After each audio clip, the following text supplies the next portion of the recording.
Hi hello welcome to Endways vlog. இன்றைக்கி நம்ம பார்க்க போகிறது ஒரு ஸ்பானிஷ் டெசர்ட். இது நீங்களே வீட்டில் ட்ரை பண்ணி பார்க்கலாம். ஈஸியானது, ரொம்ப ஒரு 5 மினிட்ஸில் செஞ்சிடலாம்.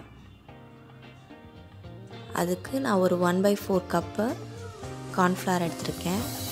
1/2 கப் சுகர் போட்டு நல்லா இதை லைட்டாக லோ ஃப்ளேமில் வச்சு வறுத்துக்கோங்க. அப்புறம் ஒரு 2 கப் அளவு பால் ஆட் பண்ணுறேன். இது வந்து அப்படியே பேக்கெட்லேருந்து எடுத்து அப்படியே யூஸ் பண்ணுறோம். பாயில் பண்ண தேவையில்லை. இந்த மில்க்கு பார்த்திங்கன்னா தெரியும், ஒரு 2 மினிட்ஸ்லேயே நல்லா திக்காகிடுச்சு. ஏன்னா கார்ன்ஃப்ளவர் வந்து நல்ல திக் கன்சிஸ்டன்சி கொடுக்குன்றனாட்ட க்ரீஸ் பண்ணி ரெடியாக வச்சுருக்கேன். கீ போட்டிருக்கேன் நான். அப்படியே செப்பரேட் ஆகி வரும். இந்த ஸ்டேஜில் நம்ம ஊற்றி அப்படியே ஃப்ளாட் பண்ணி ஒரு 1/2 அன் ஹவர் கிட்ட அப்படியே வச்சிடலாம்.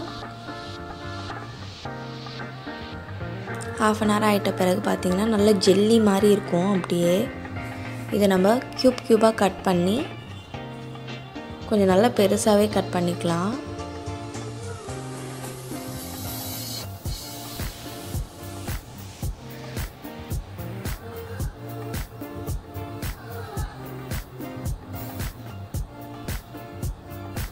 பார்த்திங்கன்னா தெரியும், நல்லா ஜெல்லி மாதிரி இருக்குது, சாஃப்டாக.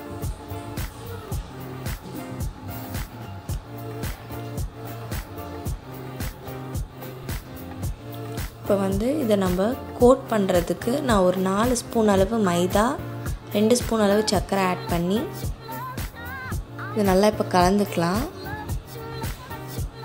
கலந்துட்டு கட்டி இல்லாமல் நல்லா கலந்துக்கோங்க, பேஸ்ட் மாதிரி. பிரெட் க்ரம்ஸ் பண்ணி வச்சுருக்கேன் ரெடியாக. இதில் டிப் பண்ணி பிரெட் க்ரம்ஸில் கோட் பண்ணி கொஞ்சம் ஒரு ஷாலோ ஃப்ரை மாதிரி பொரிச்சிக்கலாம்.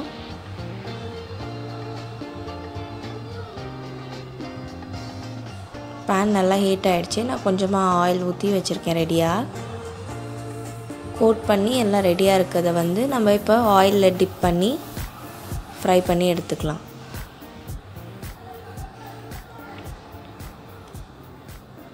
ஹை ஃப்ளேம் வைக்கக்கூடாது, லோ ஃப்ளேமில் வச்சு தான் குக் பண்ணோம்.